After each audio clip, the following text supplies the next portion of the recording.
আসসালামু আলাইকুম গাইস, কেমন আছেন? আশা করি সকলে ভালো আছেন। আলহামদুলিল্লাহ আমরা ভালো আছি।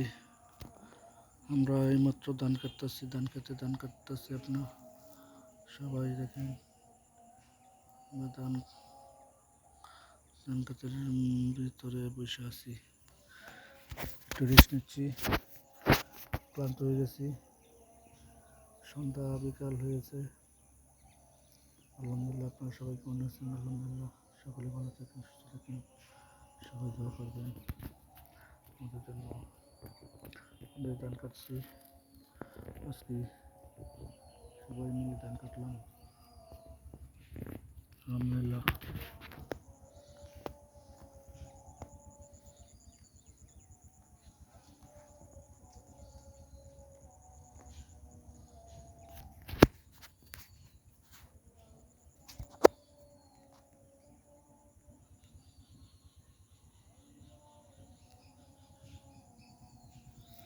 সবাই দোয়া করবেন আমাদের জন্য। আল্লাহ পাক তোমার সবাইকে সুস্থ রাখে, সবার জন্য দোয়া চাই। আসসালামু আলাইকুম গাইস।